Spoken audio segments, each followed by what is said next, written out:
Hello everyone, কেমন আছেন সবাই? আশা করছি সবাই খুব ভালো আছেন এবং সুস্থ আছেন। তো আমরাও আছি মোটামুটি গরমের মধ্যে ভালোই আছি। তো বাচ্চাদের খুব পছন্দের একটা আইটেম হচ্ছে বিরিয়ানি, চিকেন বিরিয়ানি। তো আজকে শুক্রবারের ভিডিও, এটা শুক্রবার দিন বাচ্চারা বলতেছিল যে বিষয়ে আজকে বিরিয়ানি খাবে, খুব মন চাচ্ছে খেতে। তো ভাবলাম ঠিক আছে করে দেই। তো এর জন্য হচ্ছে চিকেন নিয়েছি আমি এখানে। চিকেনটাকে ভালো মতো করে সুন্দর করে পরিষ্কার করে ধুয়ে তারপরে হচ্ছে একটু হলুদ, মরিচ আর ধনিয়ার গুঁড়া আর লবণ মিশিয়ে আমি একটু চিকেনটা এখন ভেজে নেব। আর বিরিয়ানি রান্না করার সময় আমি চিকেনটা সবসময় ভেজেই নিই। ভেজে রান্না করলে চিকেনটা খেতে কিন্তু খুব ভালো লাগে। তো এভাবে সুন্দর করে উল্টে পাল্টে কিছুটা সময় নিয়ে আমি দুইবারে চিকেনটা ভেজে নেব। একবারে দিলে অনেক সময় দেখা যায় পানি উঠে যায়, তাই অল্প অল্প করেই আমি ভেজে নিই।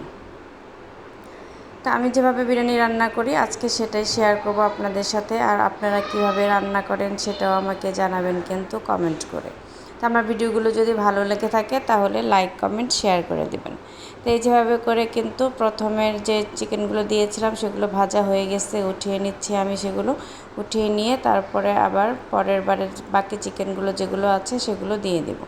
তো অনেকে আবার ভিডিও দেখে বলতে পারেন এই যে মুরগির পা, গলা এগুলো কেন দেন? এগুলো হচ্ছে আমার বাচ্চারা খুব পছন্দ করে। আপনারা যারা পছন্দ না করেন তারা ইগনোর করতেই পারেন। কিছু কিছু জিনিস আছে যেগুলো সবাই পছন্দ করে না। কেউ একটু বেশি পছন্দ করে, কেউ একটু কম পছন্দ করে। তো যাই হোক, এখন সবগুলো চিকেন দিয়ে আমি এই যে মশলা দিয়ে চিকেনটাকে সুন্দর করে কষিয়ে নেব। আর এখানে হচ্ছে বাটা মশলা যা যা দেয় চিকেনে সেগুলো সবই দিয়েছি, আর সাথে দিয়েছি বিরিয়ানির মশলা। তো সব কিছু দিয়ে এখন সুন্দর মতো কষাচ্ছি। আর আরিন হচ্ছে বিরিয়ানিতে আলু পছন্দ করে, তো বারবার বলছিল মা আলু দিও আলু দিও, তাই যে কয়েকটা আলু ছোটো করে কেটে আমি কিন্তু এর মধ্যে দিয়ে দিয়েছি। এখন সব কিছু সুন্দর করে একসাথে কষিয়ে নিব। মাংসটা কষানোর পরে হচ্ছে আমি পোলাওটা রান্না করব। তো এই পর্যায়ে দিয়ে দিলাম একটু দুধ। টক দই থাকলে টক দইও দিই, কিন্তু আজকে ঘরে যেহেতু আমার টক দই নেই তাই আমি একটু দুধ দিয়ে দিয়েছি আর একটু লেবুর রস দিয়ে দিয়েছি সাথে। তো ওটা টক দইয়ের কাজই করে। তো ওইভাবে কিন্তু চিকেনটা আমার রেডি হয়ে গেছে। আর এখন এই যে পোলাওটা দিয়ে আমি পোলাওর পানিটা যখন বলক আসছে তখন আমি চিকেনটা মিলিয়ে দিচ্ছি। এই টাইমে দিলে কি হয়, চিকেনটা অনেক সুন্দর মতো মানে পোলাওর সাথে মিলে যায়। আর পোলাওর পানিটা শুকিয়ে যখন দিই তখন হচ্ছে মিলে না সবগুলো, কিছু কিছু জায়গায় সাদা থাকে, কিছু কিছু জায়গায় কালার থাকে, ভালো লাগে না দেখতে। তো আমার কাছে এটাই ভালো লাগে। আর আমি হচ্ছে একদম ওই যে কি বলে সাদা দেখতে বিরিয়ানি, ওটা আমার খেতে ভালো লাগে না, যার জন্য আমি অল্প একটু কালার করি, একটু হলুদ দিয়ে দিই। আর এখানে উপরে দিয়ে দিলাম ঘি ছড়িয়ে। তো যে দেখেন কি সুন্দর একটা কালার এসছে। একদম সাদা বিরিয়ানি খেতে আমিও পছন্দ করি না, আমার ঘরের কেউ পছন্দ করে না ওইভাবে, তার জন্য আমি হালকা একটু হলুদ দিই। তো এতে দেখেন সুন্দর কালার আসছে। আর ওর বাবা বলতেছিল যে বিরিয়ানিটা একদম ঝরঝরে না করে হালকা একটু সফট সফট করবে, তো ওইভাবে আজকে করেছি। আর সাথে থাকছে চিকেন ফ্রাই বিরিয়ানির সাথে।